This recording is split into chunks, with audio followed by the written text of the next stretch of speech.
구약에서 선지자를 가리켜 보내심을 받은 자라고 이야기합니다. 그러면 신약에 있어서 보내심을 받은 자들이 누구일까요? 바로 사도들입니다. 아포스톨로스죠. 그래서 신약 성경에서는 예수님을 선지자 중에 선지자요, 사도 중에 사도라는 말을 하고 있습니다.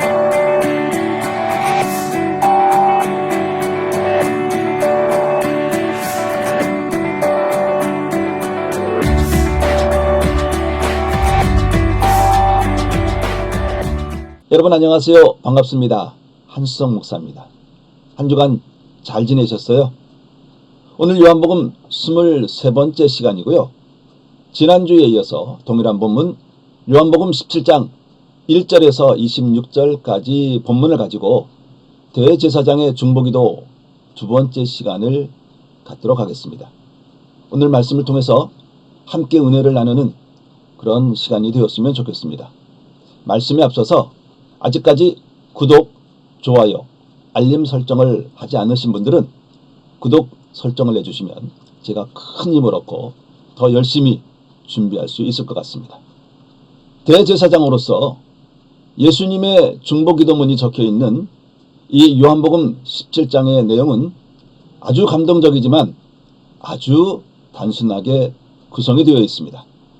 중보기도는 세 단락으로 나누어 볼 수가 있는데요. 먼저 1절에서 8절까지는 예수님 자신을 위해서 기도하시고요. 9절에서 19절까지는 제자들을 위한 기도, 그리고 마지막 20절에서 26절까지는 그리스도인들을 위한 기도문입니다. 예수님께서는 먼저 자기 자신을 위해서 하나님께 기도하셨습니다. 예수님의 간구는 단순하면서도 직접적이었습니다. 자기가 원래 갖고 있었던 영광의 상태로 다시 회복시켜 주실 것을 하나님께 간구하고 계시죠. 멀지 않아 십자가를 짊어져야 하지만 예수님은 하나님 아버지가 자기에게 정해주신 사명을 이미 완수하신 것처럼 기도를 드리고 있습니다. 이것은 예수께서 모든 만민을 다스릴 권세를 가지고 계심을 증거하고 있는 것입니다. 다시 말해서 예수님께서는 자기가 죽음마저도 다스리는 생명의 주님이심을 이미 십자가를 지시기 전에 선언하시고 있다는 것이죠. 그러므로 예수님은 아버지께서 자기에게 주신 모든 자들에게 영원한 생명을 주시는 분으로 자기 자신을 나타내시는 것입니다. 동시에 이러한 사명을 이루는 것이 자기의 지상적 삶의 최종 목적임을 분명하게 밝히고 계십니다. 예수님은 삶의 분명한 목적의식, 그리고 자기는 하나님으로부터 보내심을 받은 자라는 사명의식을 소유하신 분이었습니다. 이 기도문을 통해서 예수님은 하나님과 아주 밀접한 관계를 맺고 있고요. 하나님의 대행자뿐만 아니라 하나님의 목적들, 하나님께서 이루고자 하시는 것들, 즉 생명을 주시는 일들을 감당하기 위해서 이 세상에 왔다는 것을 표현하고 있습니다. 그리고 자기의 삶의 분명한 목적이 많은 사람들에게 생명을 주기 위해서 왔다는 것을 말씀할 뿐만 아니라 하나님으로부터 보내심을 받은 자라는 소명의식이 아주 강합니다. 이것은 선지자들의 절정이라고 할 수가 있는데요. 천상에서 왔으면 천상에 계셨던 하나님과 속내를 터놓고 이야기할 정도로 친밀한 하나님의 뜻을 내가 이 세상에 와서 하는 사람이다. 그러니 나로 말미암지 않고서는 아버지를 알 수도 없고 아버지께로 갈 수도 없다는 그런 이야기를 하고 있다는 것입니다. 그러므로 이제는 자기가 집에 돌아갈 때가 되었으니 영광의 상태로 회복시켜 줄 것을 하나님께 간구하고 있습니다. 1절에 영화라는 말, 영화롭게 된다라는 말이 예수님의 순환과 고난, 십자가와 함께 어울려 간다는 것을 명심해야 합니다. 또한 안다는 말은 가장 친밀한 관계에서 상대방을 경험할 수 있다는 것을 말하고 있습니다. 소드 야훼라는 말이 있습니다. 이는 하나님과 밀접한 관계에 있으면서 속내를 주고받는 행위를 말하고 있죠. 바로 그때야 비로소 우리가 안다라고 말할 수가 있습니다. 영생이라는 것은 참 하나님과 그가 보내신 예수 그리스도를 아는 것입니다. 구약의 진짜 예언자들은 마치 천상의 어전회의에 가서 하나님의 소드 야훼, 즉 하나님의 친밀한 이너서클 가운데에서 일어난 모든 일들을 경청하고 거기에서 사명을 받아서 보내심을 받은 자들이 바로 예언자입니다. 여기에서도 예수님을 완벽한 예언자의 전형으로 이야기하고 있습니다. 즉 나는 위에서부터 내려온 하나님으로부터 보내심을 받은 자라는 사실을 말씀하고 있죠. 구약에서 선지자를 가리켜 보내심을 받은 자라고 이야기합니다. 그러면 신약에 있어서 보내심을 받은 자들이 누구일까요? 바로 사도들입니다. 아포스톨로스죠. 그래서 신약 성경에서는 예수님을 선지자 중에 선지자요, 사도 중에 사도라는 말을 하고 있습니다.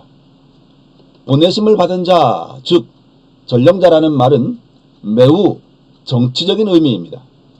왕을 대신해서 그 왕의 칙령, 왕의 이야기, 왕의 마음속에 있는 모든 것들을 선포하는 사람을 전령자, 선지자, 예언자 그리고 사도라고 합니다.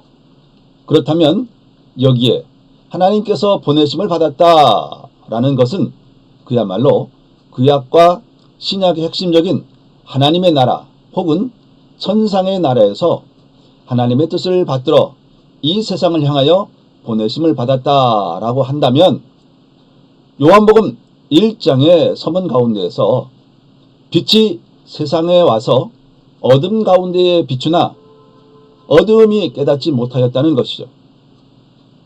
다시 말하면 저 천상에 있는 왕권이 지상으로 침투하여 들어오되 그들이 항복하지 않는다는 것입니다. 우리는 보통 예수 그리스도의 죽으심과 부활하심에 많은 관심을 갖지만 승천에 대해서는 별로 관심이 없는 듯합니다. 하지만 예수 그리스도의 승천이야말로 복음의 핵심이라고 할 수가 있습니다. 신약의 가장 절정적인 사건이라고 한다면 바로 예수 그리스도의 승천 사건이라는 것입니다. 시편에 보면 왕의 시라는 것이 많이 나타나고 있습니다.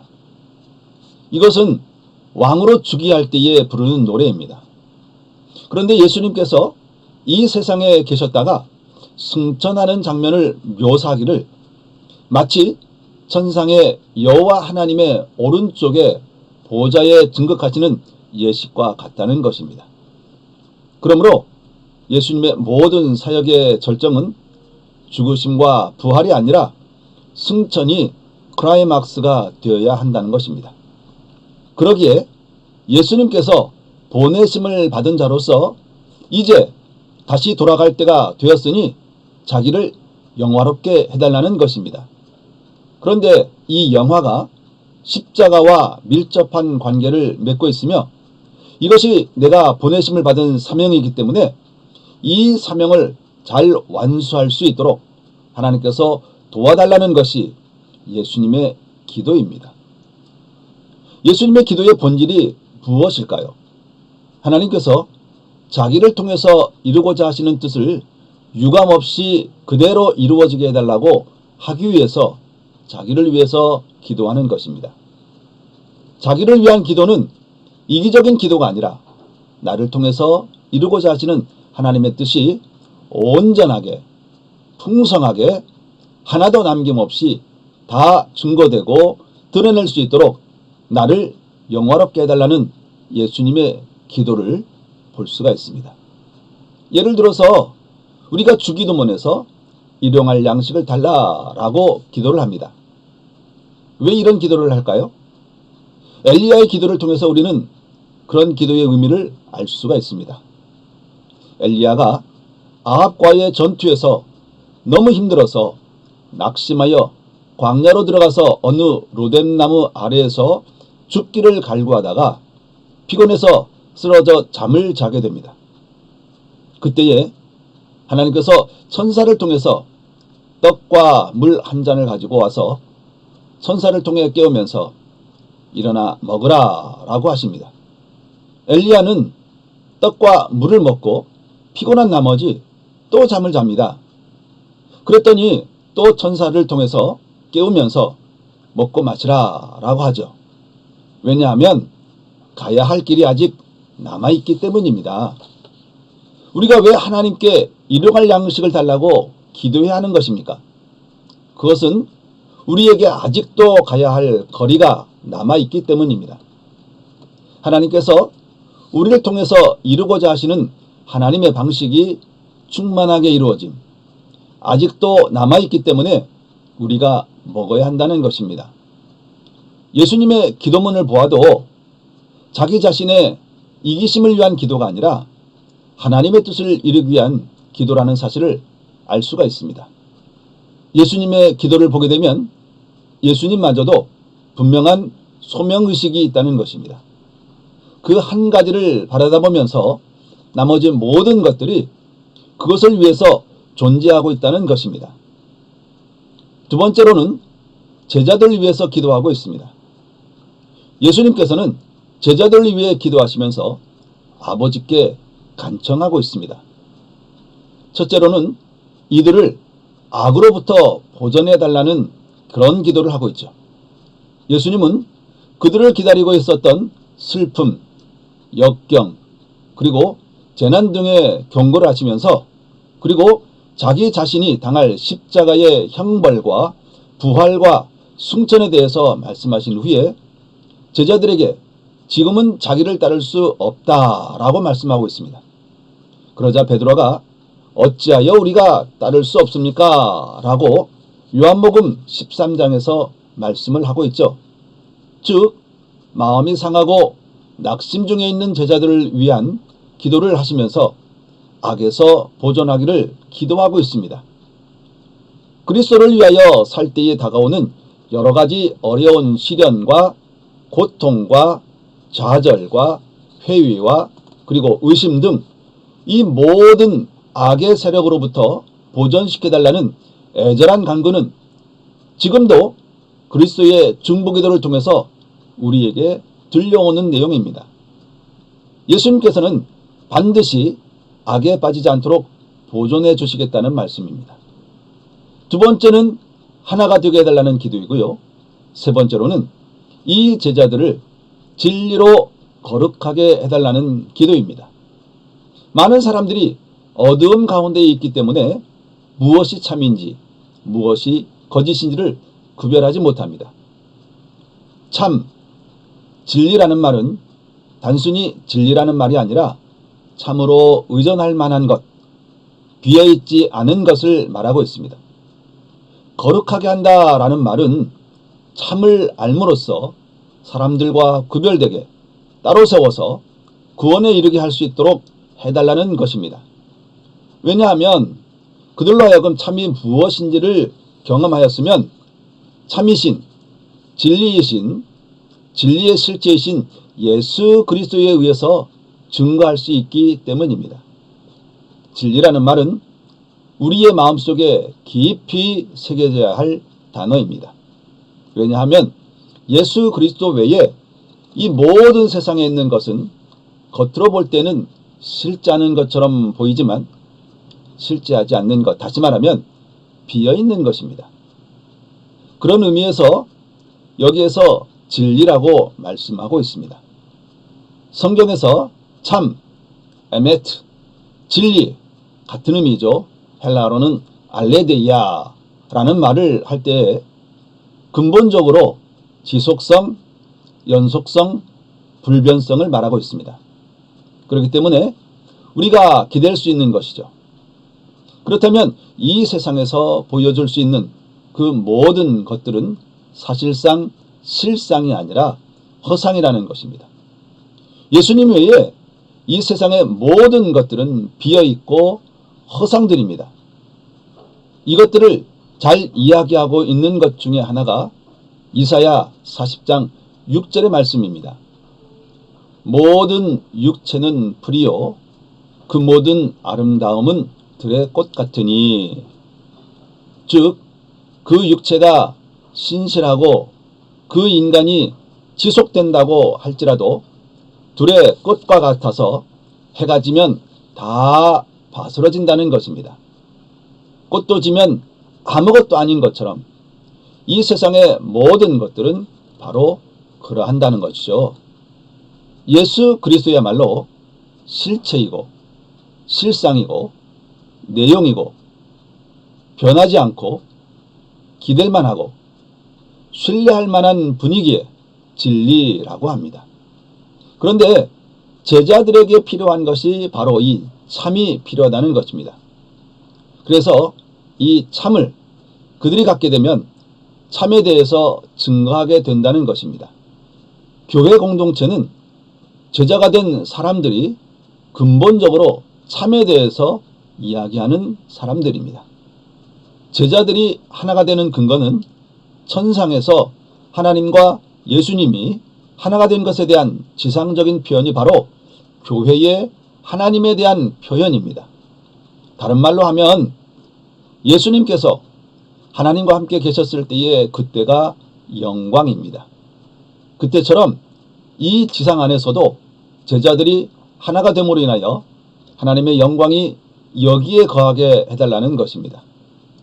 하나님의 영광이 가득 찬 교회가 되기 위해서 기도한다는 것이죠. 하나님의 영광이 현존하는 교회란 하나가 되는 교회입니다. 즉 교회의 근본적인 사명은 바로 하나가 되는 것입니다.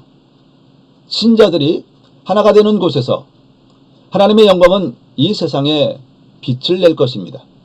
따라서 신자들이 교회가 하나가 되는 것을 볼 때에 이방 사람들은 예수가 누구인지 하나님이 누구인지에 대해서 알게 된다는 것입니다.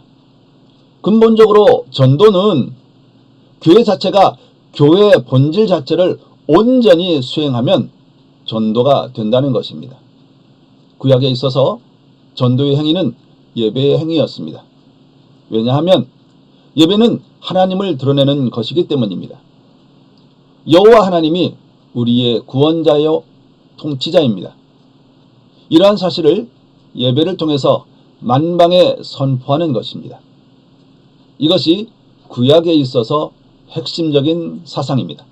이것이 신약에 와서도 동일한 사상을 내포하고 있죠.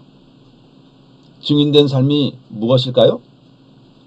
진정한 증인의 자격 요건이 하나가 되는 것입니다.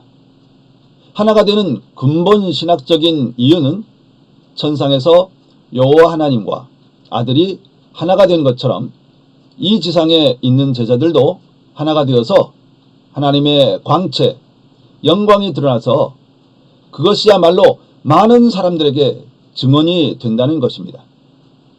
이스라엘은 이 세상 안에 심겨진 의의 나무입니다. 그렇다면 그 나무를 통하여서 많은 사람들, 나그네들이 그 밑에 와서 의를 배우고 의를 알고 휴식을 얻고 진정한 참을 알게 된다는 것입니다. 이것이 본질적으로 구약이나 신약에 있어서 증언된 전도의 핵심인 것입니다. 그래서 예수님께서 하나님의 가시적인 임재였던 것처럼 우리도 교회 공동체가 예수님과 하나님 아버지의 가시적인 임재가 교회이어야 한다는 것입니다. 따라서 교회가 하나가 되는 것은 이 세상에 있는 지상교회가 갖고 있는 근본적인 사명입니다. 오늘은 여기까지 하겠습니다. 고맙습니다.